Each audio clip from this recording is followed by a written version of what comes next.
Okay, thank you everyone for coming to this meeting organised by RS21.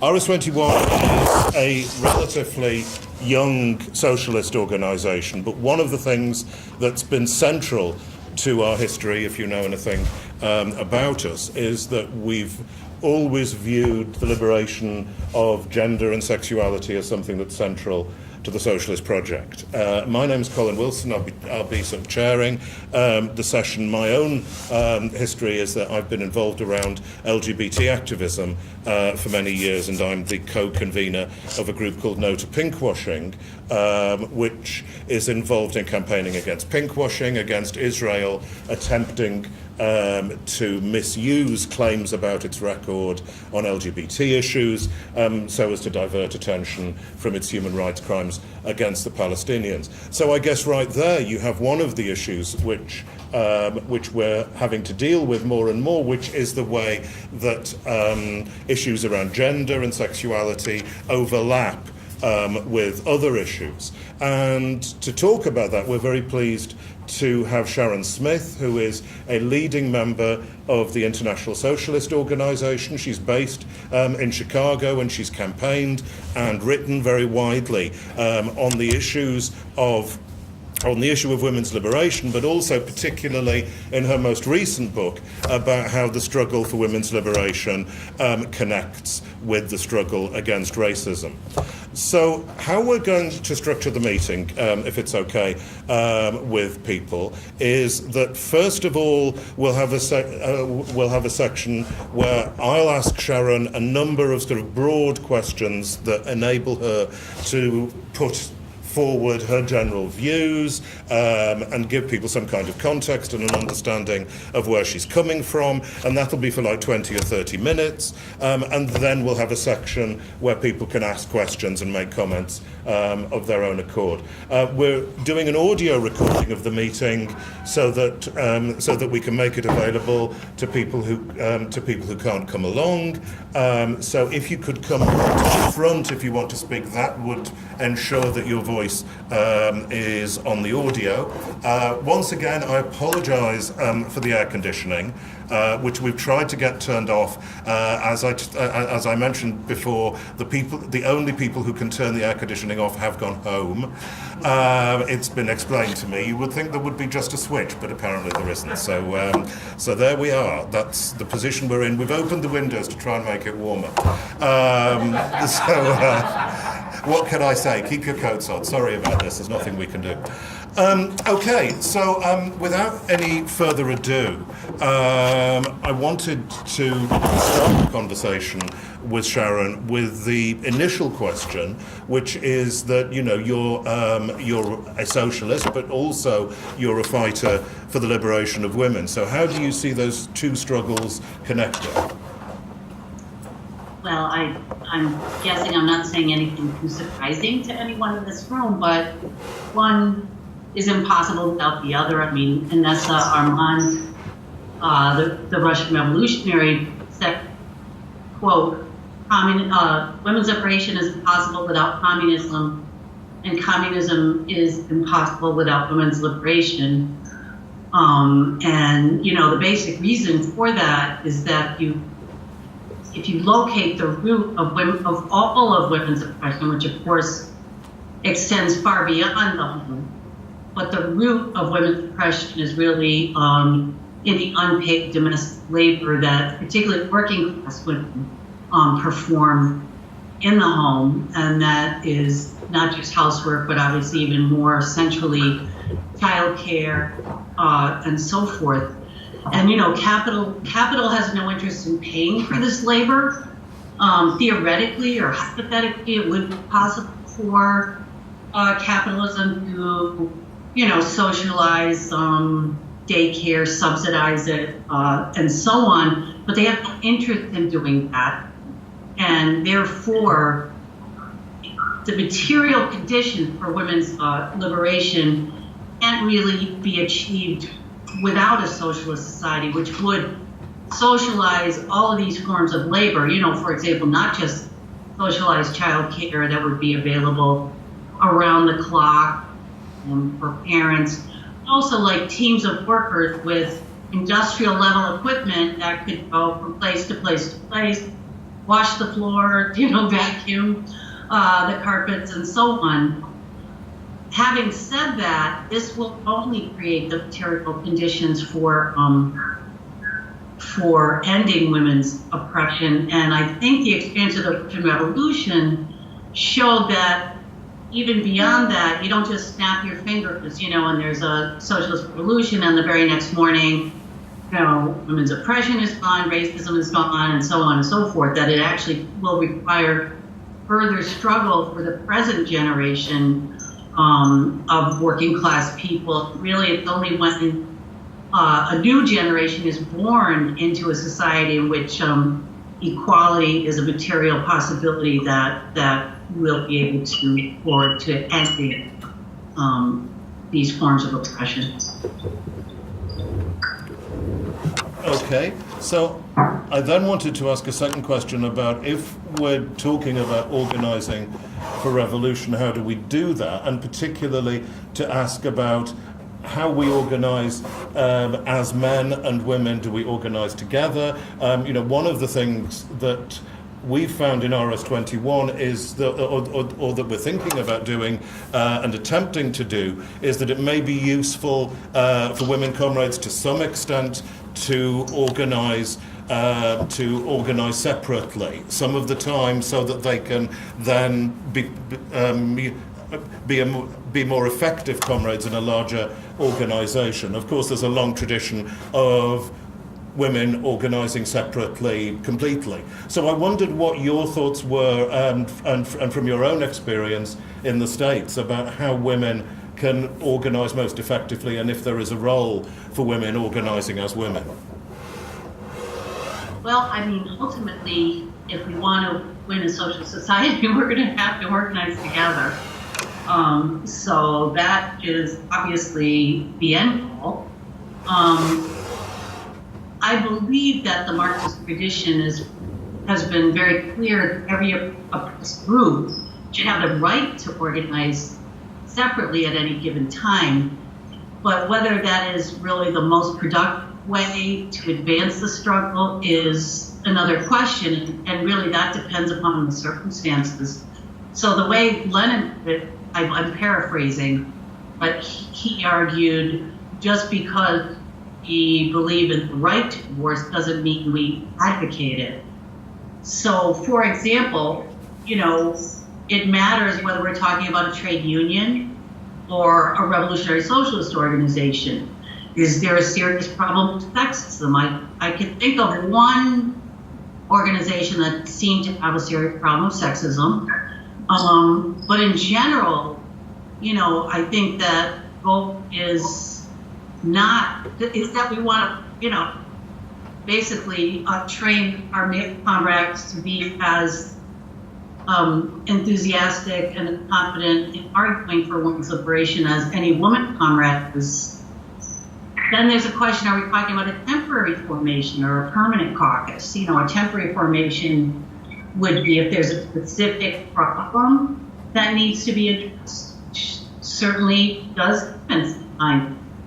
Are we talking about a permanent caucus, which actually, in my opinion, would institutionalize this sense that almost need for separatism, when again, that is contradicting the whole idea of a multi-gender, multiracial socialist organization. We really have to train comrades to be, knee-jerk anti-racist. Same thing with the male members and so forth. One thing that I know we did in our organization that really helped, because a lot of times the problem, at least in our experience over here, has been a lack of confidence on the part of women comrades when compared to men, especially when it comes to issues of imperialism, economics, that women tend to be less confident. One of the things we did to try to help women gain confidence was organize educational series for women. And to be honest, I think it on these subjects, and it really, I believe, really did help. Again, the goal wasn't that's different than like a caucus, a women's caucus or something like that. So that's, you know, that kind of where I'm coming from is really depends on the circumstances. Okay, thanks.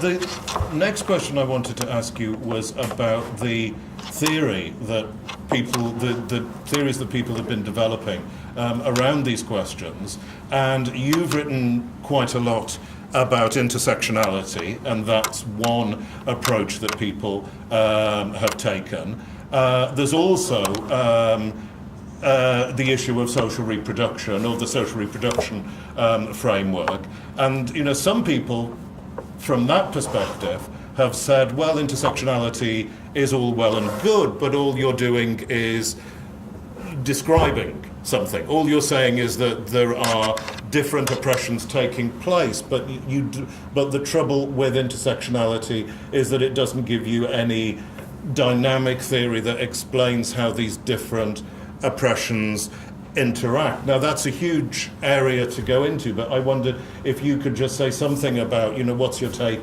on those debates? Well, you know, I personally do not counter social reproduction theory with intersectionality, which is a concept. And it's, to me, we're talking about very separate things that don't predict each other. I think that a lot of people, and I just wrote an article about this for the U.S. Socialist Worker, it's easy to happen because a lot of people conflate the Black feminist idea of intersectionality or simultaneous oppression with the postmodern version of intersectionality, which is much more recent and really very much more. It's an individualized, emphasizing interpersonal relationships, whereas Black feminism really emphasizes the importance of collective struggle. So, and I think it does a disservice to the concept of intersectionality to basically say it's just about the experience of oppression, but it's really about what kind of obviously experience is important. I'm saying it isn't, but it's, in my opinion, most importantly, it's about what kind of a unifying movement we need to build that can combat all forms of oppression. And the main point in the Black feminist tradition is that it needs to be based on the needs of the most oppressed. And too often, white middle-class feminists have ignored the needs of the most oppressed, especially women of color and all working-class women. That's certainly true of the mainstream feminist movement in the United States. The whole point of intersectionality, which again is a term that wasn't even coined until 1989. But if you go back and listen to Sojourner Truth, for example, in 1851, when she gave what is now known as the Ain't I a Woman speech to the women's convention in Akron, Ohio, what she was saying is, white middle-class women, you're treated like delicate flowers. You get carried over mud puddles. Whereas my oppression as a former slave is that I had to do backbreaking labor, unpaid labor. I gave birth to children many children, all of them were sold into slavery, and that is perhaps what I consider to be the most glaring example of what intersectionality means. Because for white middle-class women, it means one thing. For Black women, working-class women, it means something very, very different. And therefore, the movement has to represent those interests. And all too often, the women's movement, or the mainstream women's movement, has not done that. And that includes on issues of rape, issues of reproductive rights, all of which have an enormous racial component, certainly in the United States. I can only speak for the United States, although I believe it's probably the case elsewhere. a huge racial component and class component that often are not considered by mainstream feminism. So I don't see that at all as contradicting social reproduction theory. Thanks. And the last introductory question that I wanted to ask you is, people throughout the world have been watching the United States, I think with bemusement and horror, though I guess also some amusement, as the Trump presidency has unfolded. And I'm sure people will want to ask more detailed questions about what's happening there, and maybe around, the recent ban on trans people in the military is the most shocking thing. But I wondered if you could just give us some account of what has happened since the election, what the state of things politically now is like in America. We saw the inspiring protests, the women's marches and the protests at the airports soon after Trump was elected. We haven't seen that continuing, though, so I don't know what's happening on the ground. So if you could just say something about what is the current state of play with Trump as far as it affects women, but also more generally. Well, that'll talk about in 5 minutes. But we can, if you want, we can pursue it more in the rest of the discussion. But I have to say, Trump was amusing when he was running for president. For us over here, he is no longer amusing. It's, to be honest, every single day, it's when you open up your news feed, it's like, oh no, what now? What did he do today? Who did he fire? Who did he, who's he attacking? Every time the White House, this past week has been wild. He hires this Scaramucci guy, fires Spicer, hires Scaramucci. Scaramucci lasts like a week. And in the meantime, I think to distract from all this kind of bizarre White House behavior, he bans, out of the blue, bans transgender people in the military.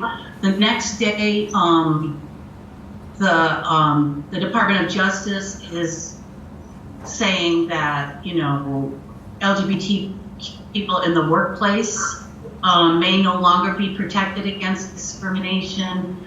I mean, as far as women, the first thing that Trump did was sign into law or re-sign into law a Republican favorite called the Global Gag Rule, which basically banned U.S.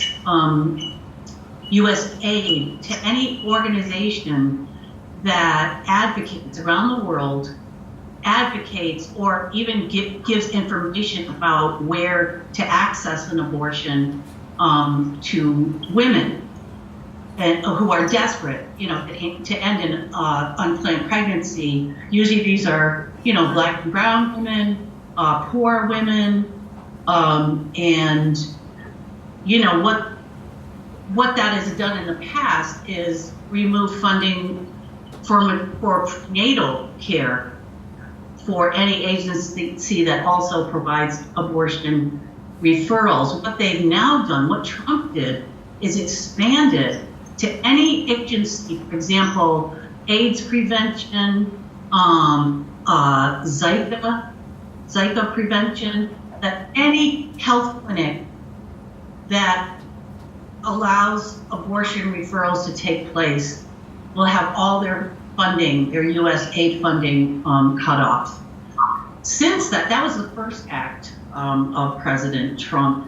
Since then, of course, the Republicans have been emboldened to attempt to implement the program that they've been screaming about for the last few decades, which includes defunding Planned Parenthood because some of the clinics provide abortion, even though for the vast majority of Planned Parenthood patients are low-income women, and the vast majority of their patients rely on Planned Parenthood, their basic health, because that's the only way to get affordable health care.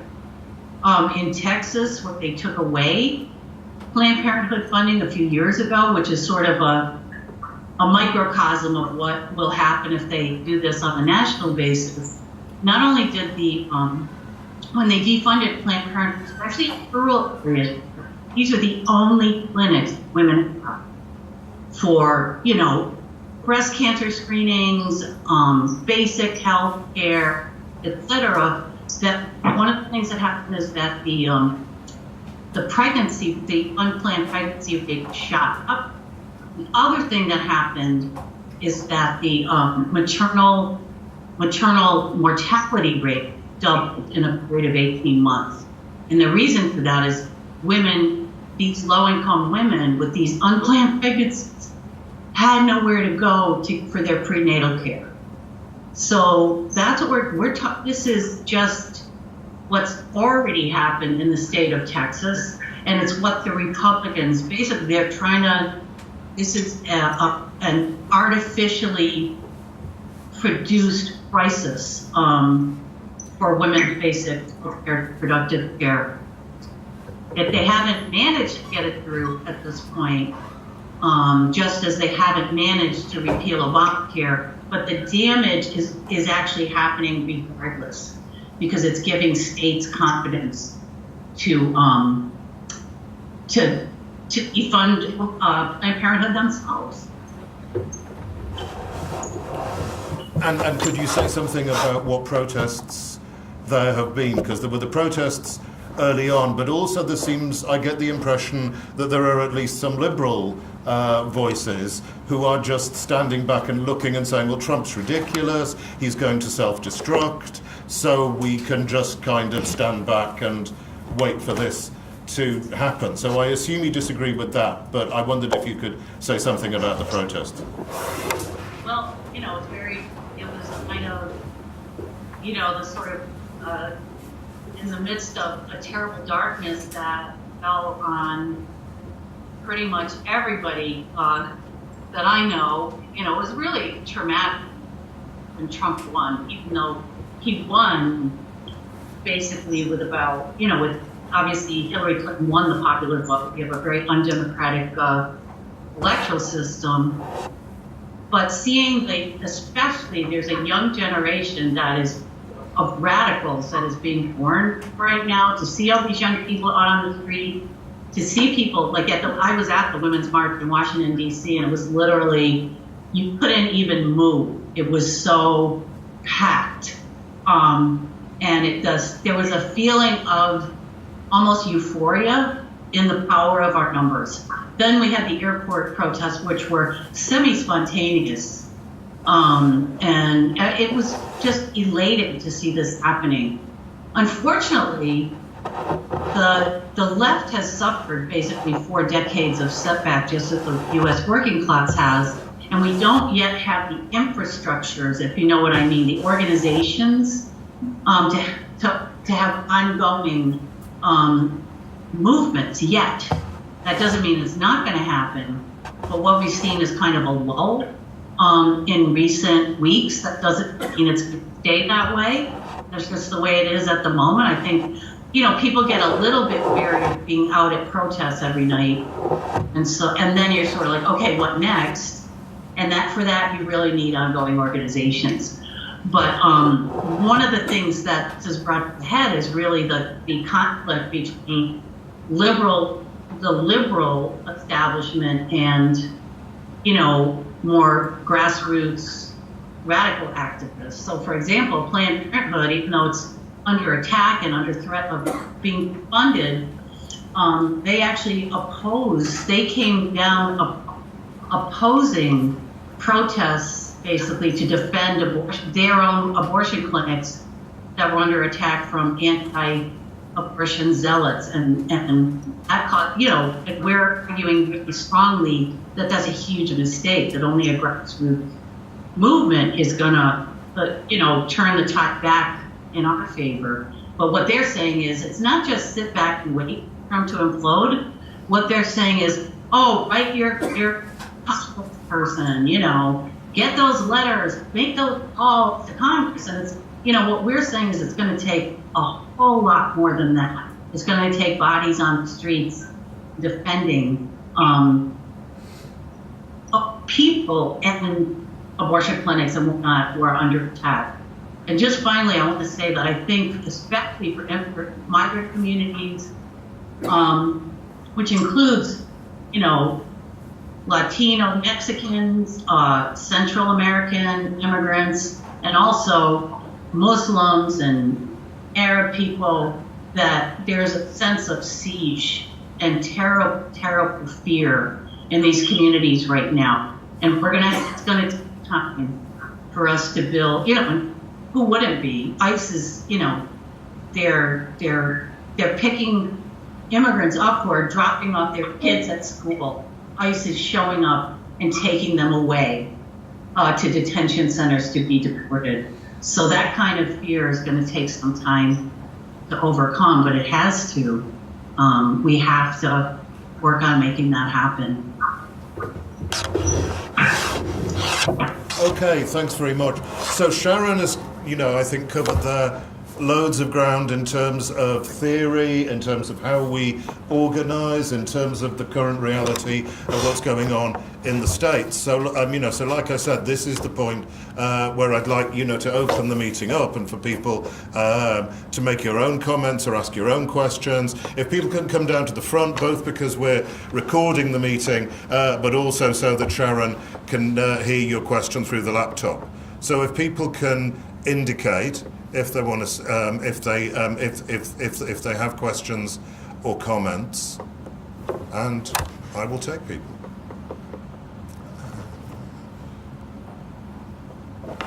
Yeah. Okay. Yeah.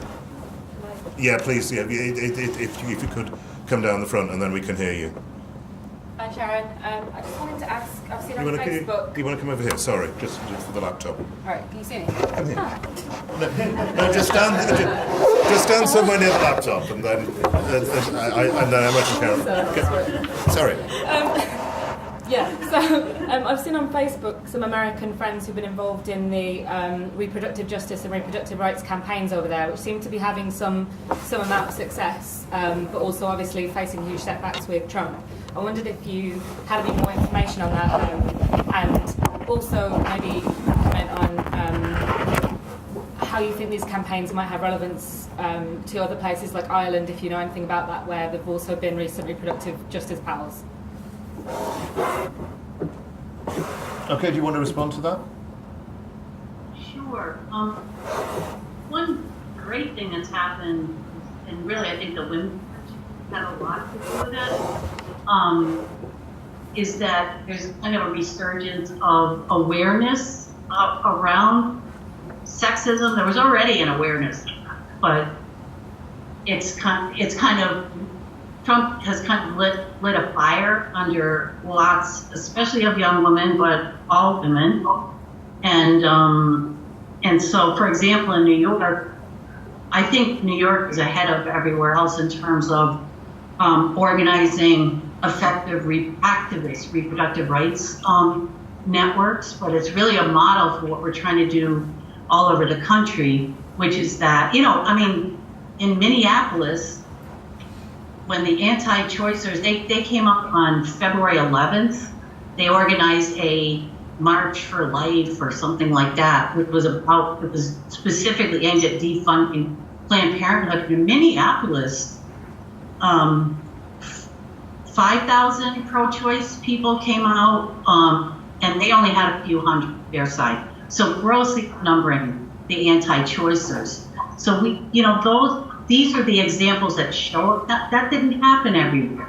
It happened in some places. In other places, Planned Parenthood sabotaged these events by denouncing them and saying, "Oh, you are going to scare our patients." Not the anti-choicers who are screaming out at women going into the clinic, "Oh, you're a murderer, you're killing your baby," but blaming the pro-choicers that are there to basically make sure that we're defending abortion rights. So, I think this isn't the first time that there's been this divide in the women's movement. Planned Parenthood is a corporation, and they have a different set of interests. They're very tied to the Democratic Party. They want to alienate people in the Democratic Party, and the truth is that the Democratic Party is what got us to where we are at this point. Trump is not an orange blimp who just dropped out of the sky.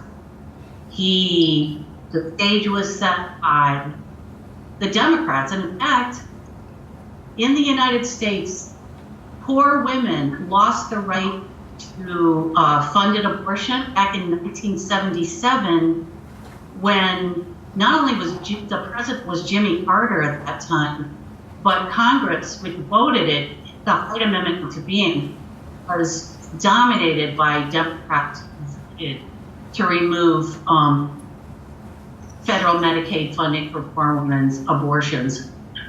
So, you know, we have a big struggle ahead of us, because a lot of people, when they're Republican in the White House, look at the Democrats and they look so much better compared to somebody like Trump.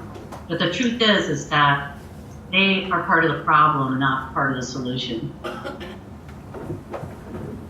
Okay. Thanks. Who else would like to ask a question, make a comment?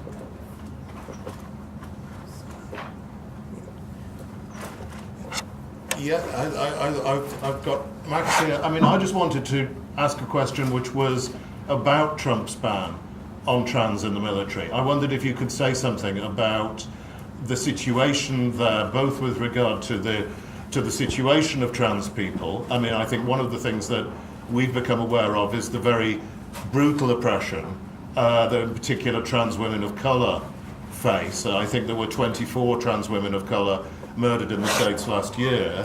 So I wondered if you could say something about what effect that has had and what are people doing to fight that, but also the situation with trans people more generally. Well, trans people of color are certainly among the most oppressed. I'm not telling you anything you already know, people in the world. And it's, you know, irony is that it was only 1 year ago that the military opened itself up for people to serve, openly trans people to serve in the military. Now here we are a year later, and Trump, after the one group he assured that he wasn't gonna, you know, further the attacks on was LGBT people, said, I'm not gonna make things worse for you. And here we go, when it's convenient for him, and it you know, takes attention away from the madness in the White House. He just goes ahead and does it.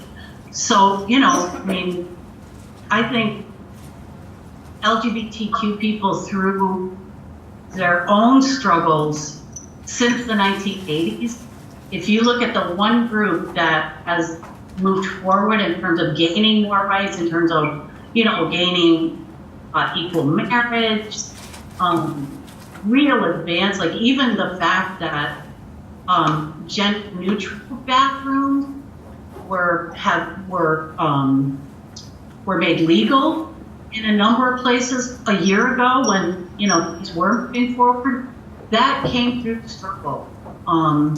People on the streets, people protesting, because there were a number of efforts in the same way that we have, of course, anti-choice movement, the anti-gay movement, and there were attempts to do a number of referendums banning gay marriage, equal marriage, and people mobilized on the street in order to advance that cause, and won. It's one of the few victories that our side has had in quite a few years in this country. Okay, thanks. Anybody else? Comment at the back. Did you want to? No, Max. Yeah. Come through.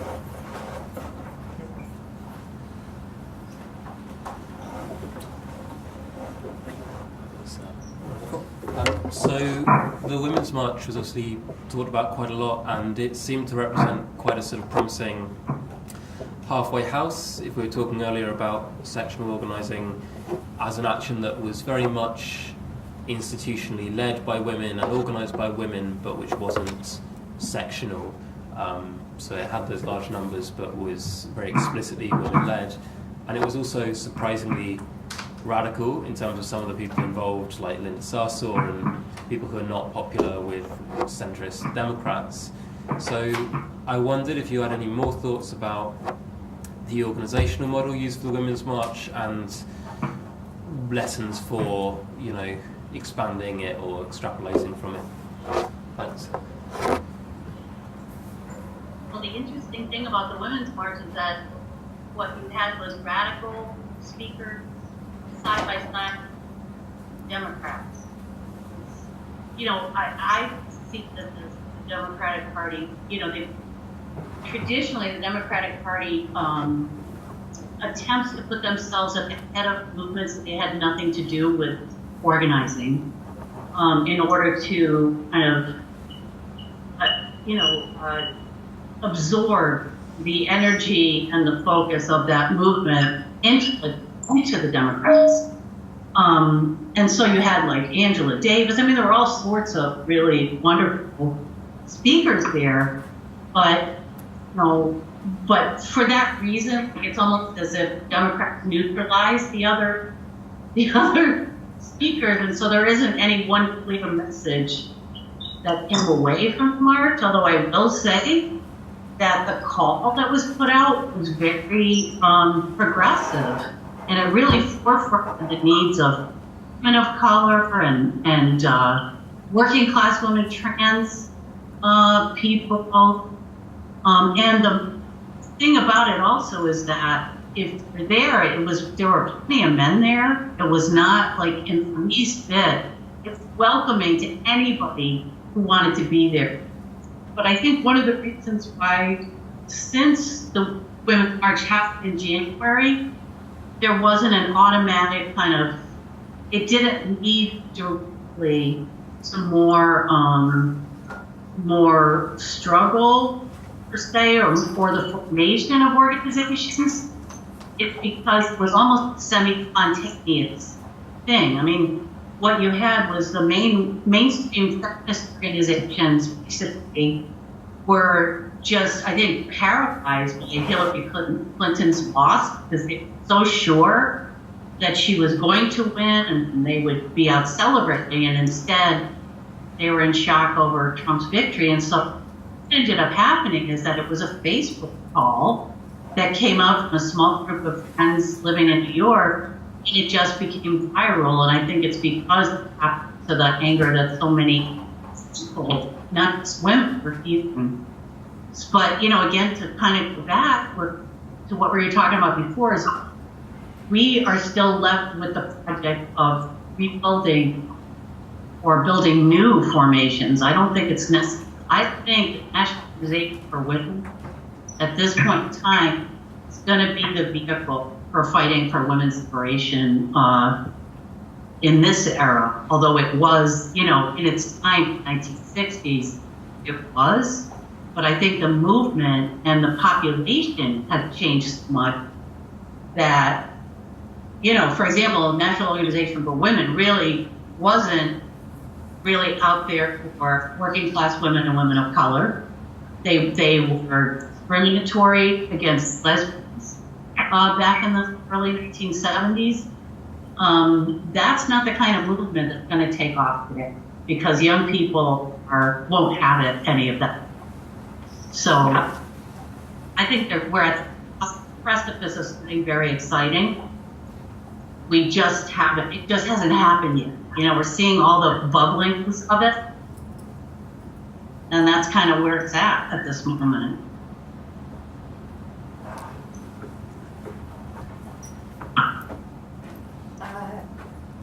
I have a question kind of about racial politics and anti-racism, because you're talking a lot about women of color and being represented on these movements and so on, and you were talking earlier about debates around intersectionality and the traditions of black feminism, and so I kind of wondered, like, what's going on, like with the with anti-racism struggles in so far as they relate to all of this stuff, and to what extent are people getting bogged down in like these debates about whether you use the term intersectionality or something else or whatever, or are people just getting on with it?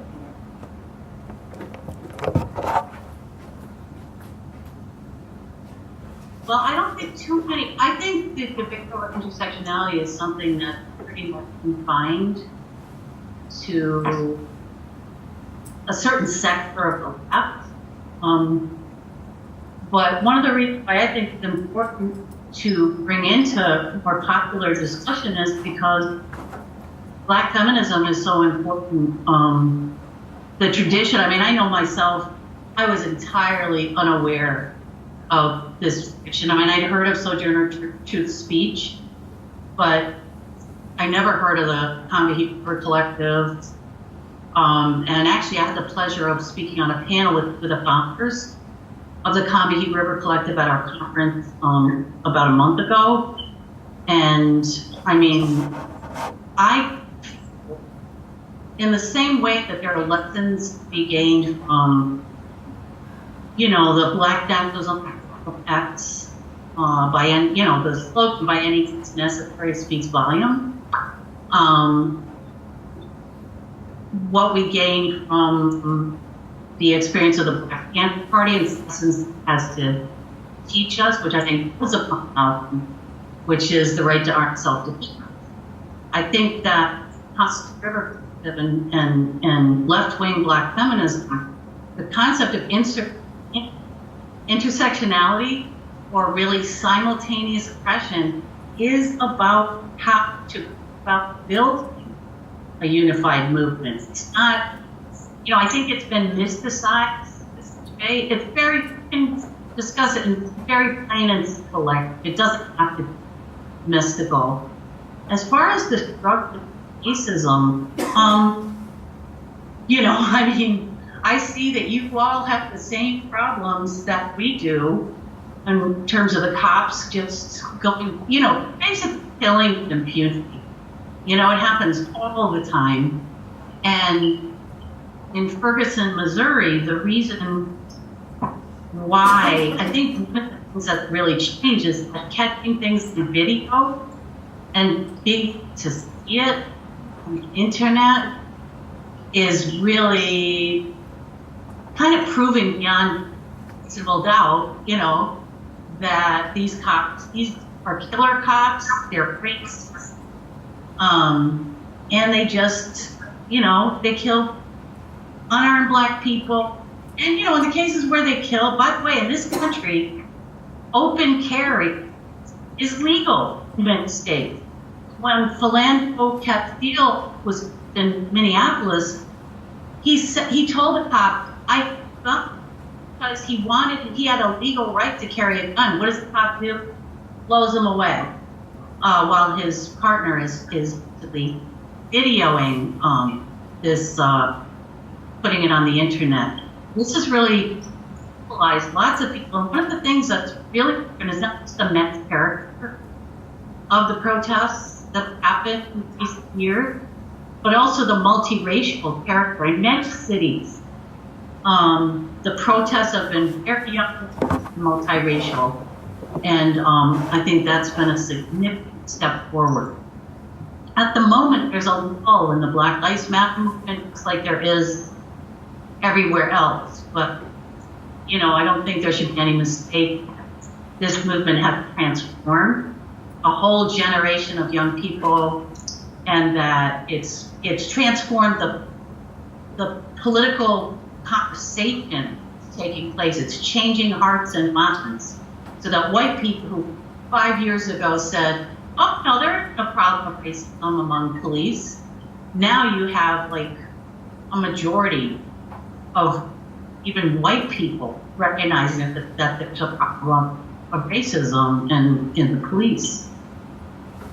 And could you maybe say something about the involvement of women in Black Lives Matter? Because the impression I've got is that women have played a leading role in those movements, and in particular the queer people have played a leading role in that struggle. And that seems to me like a huge advance from some of the difficulties that Angela Davis writes about with the Black Panther Party in the 1960s, where she writes that women could find it quite difficult to be politically active and to take part in the leadership of those struggles.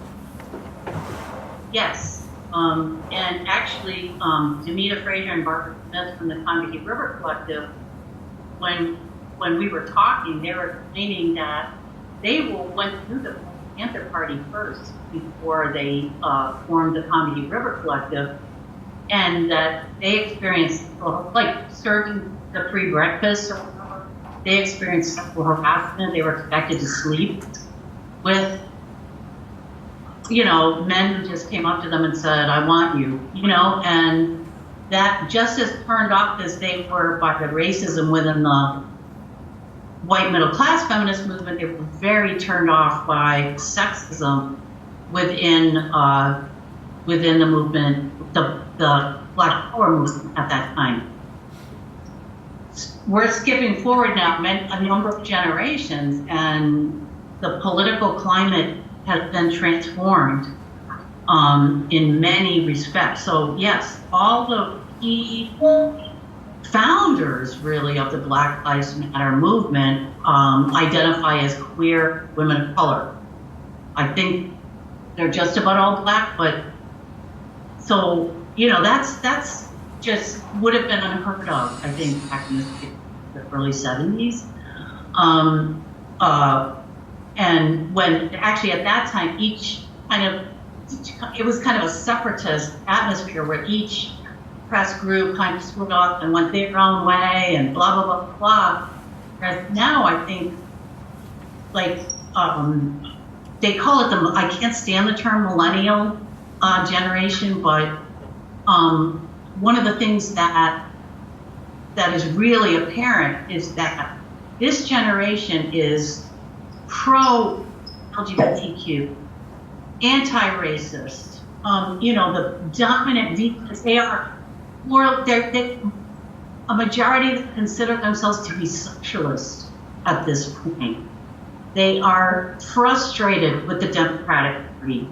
And it's almost like I see a combination of oh no, never mind. I was just going to say class politics, which were much less front and center in the movements of the 60s and early 70s. I think what you're seeing is a combination of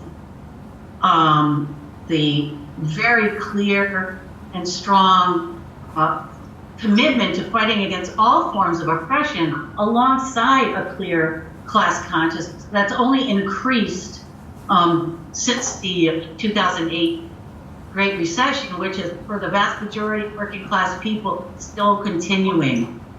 There's been no recovery.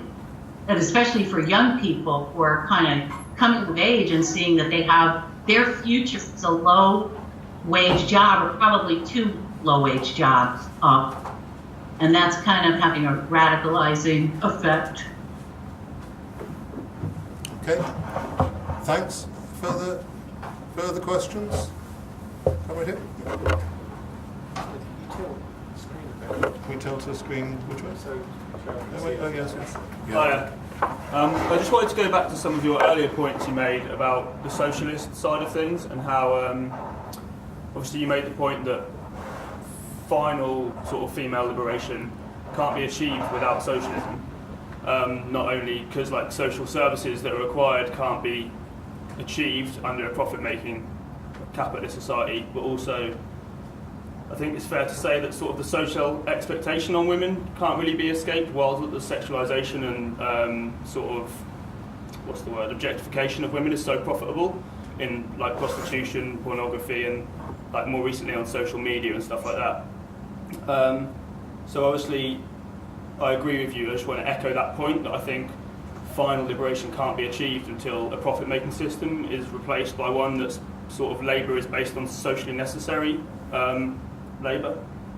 And given that you sort of made that point about socialism being a must there, I was wondering what your thoughts are on the sort of necessity for these sort of feminist groups to have that class analysis in them, because the intersectionality can definitely kind of play into the hands of the ruling class sometimes, because if there isn't a clear sort of class message focusing on the common enemy, often the disputes become about who is the most oppressed and which reformist policies they should be focusing on.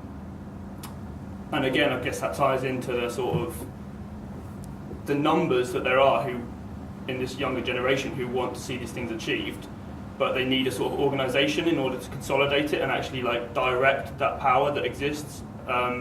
What are your thoughts on the possibility of creating a new workers' party that can channel all that feminism and sort of racial awareness into an actual working class party? Because the Democrats and Republicans are obviously beyond the pale. And I heard, maybe, is it the Social Democrats of America that's now starting to grow or something? I don't know anything about them. I was just wondering if you could shed some light. Thank you. Thank you. That was really insightful. You know, well, let me just, in terms of class being central to intersectionality, I think that that's one of the problems with the postmodern interpretation of it. Whereas black feminism, because racism way disproportionately puts black women and other women or people of color into the working class and the poor sectors of the population, class is a key component of black feminism. Whereas postmodernism, I would almost say, is the opposite, because the whole, it's really the post-structuralist wing postmodernism, really places, number one, struggle as individualized struggle between between two people. Is that, what's that sound? I don't know. It stopped. It sounds like a smoke alarm. And also it focuses a lot on culture and language, postmodernism. So if someone uses, and so that's why the language is constantly changing, the, considered to be, radical, acceptable language.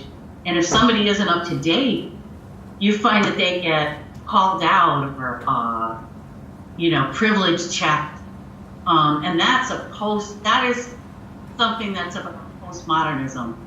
It is not what black feminism is all about. And so but don't throw the baby out with the bathwater, because those are two very distinct political traditions.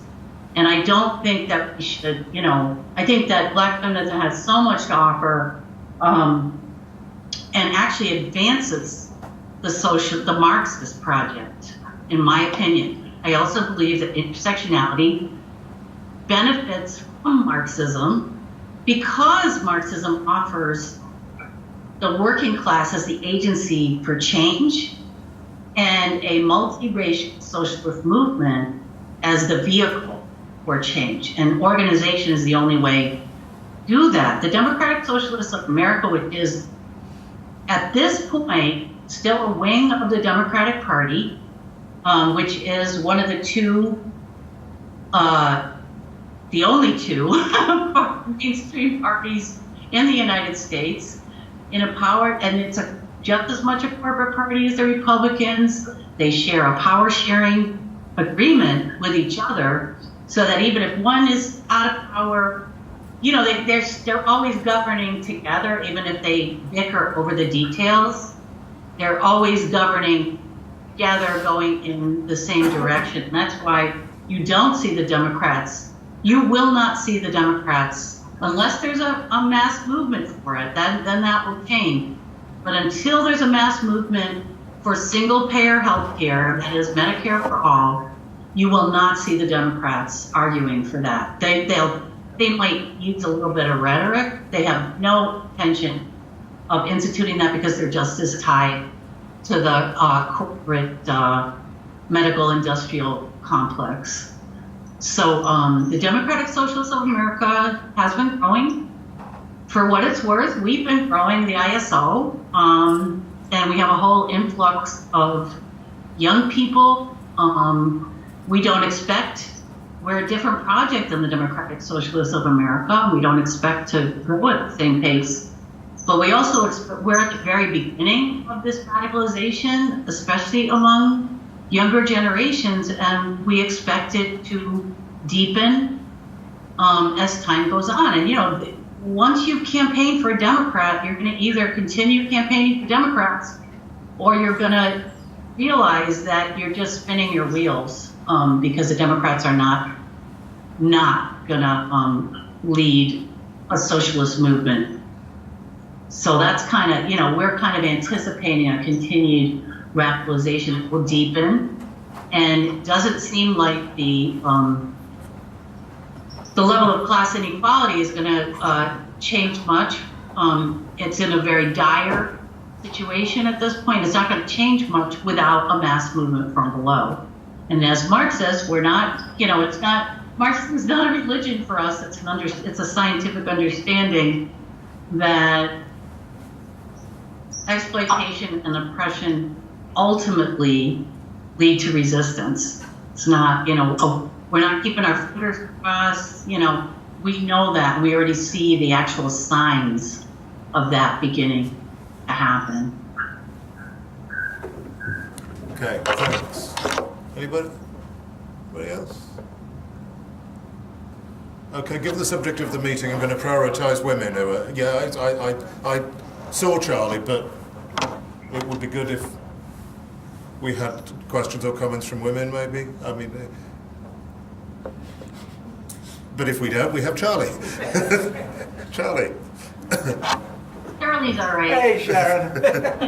I don't know if it was shown over there same time as here, but one of the surprise television hits of the summer has been The Handmaid's Tale, which just got a huge audience for, you know, that channel, and partly just because it's, you know, absolutely wonderful television, but also, you know, from discussions people have been having at work, it seemed remarkably predictive about Trump's America, and that's then, you know, sparked all sorts of discussions about Trump's America. But there is also this, you know, this argument about, is Trump a fascist? Is America moving towards fascism? Which in some ways strikes me as slightly the wrong way of looking at it. But I suppose the interesting thing is, because the image that we get here is the chaos of the White House, the fact that Congress is held up, that Trump hasn't actually done very much. And I wonder if you could speak to that, but also to how the atmosphere on the ground is different, how much it's changed everyday life, the fact that you've got Trump.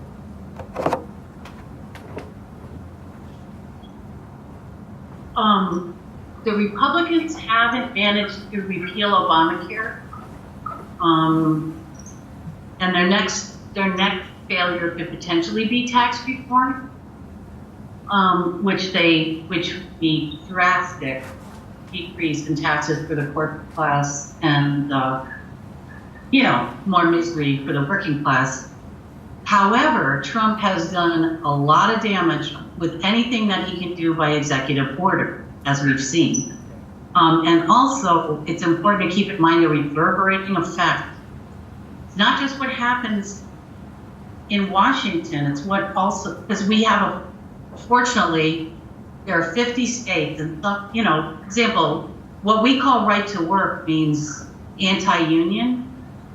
A majority, 28 states are now right to work states. That includes places in the former Rust Belt that used to be union strong.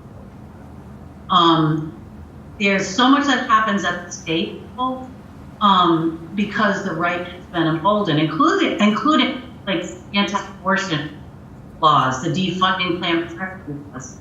The other thing that's happened, and I've never seen anything like this in my lifetime, is that fascists have been emboldened to the point where there's, like, we're talking about street fighting fascists are organizing by the hundreds with the main goal of beating the crap out of anybody who's anti-fascist. And, you know, you've had this Ku Klux Klan is its own range. But this is fighting fascists. I personally never experienced. You might experience that kind of, you know what I mean, 10 showing up and the police protecting them by the hundreds and whatnot. But this is something very, very different. So we're now in a position, and right now, one of the main activities that we as socialists are involved in is organizing to fight the right. That is the one way that we've actually been making organizational progress, by forming organizations. Portland, United Against Hate. DC, United Against Hate. In Berkeley, I don't know if maybe there's the footage of this group called Organised, and they've had fixed off. They basically are flying the banner of free speech because they're claiming that their speech fascists is being undermined and by the quote unquote left.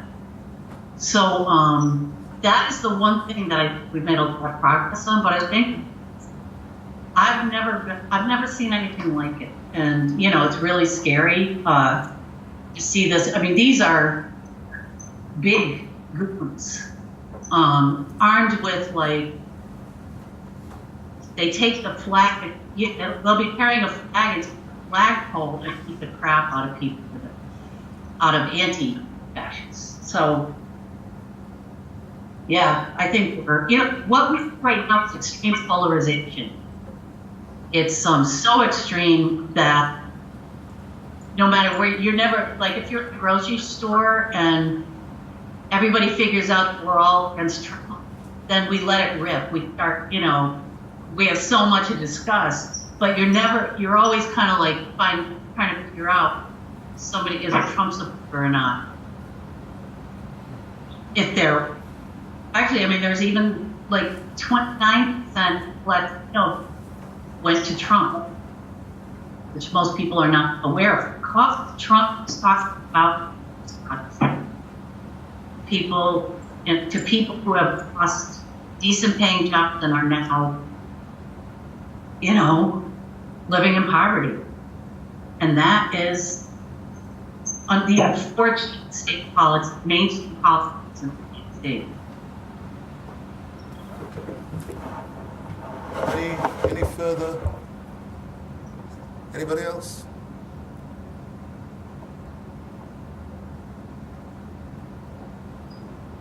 Last chance for any comments, questions? No? Okay, right. Okay, well, thank you very much for coming. Thank you to Sharon for taking part.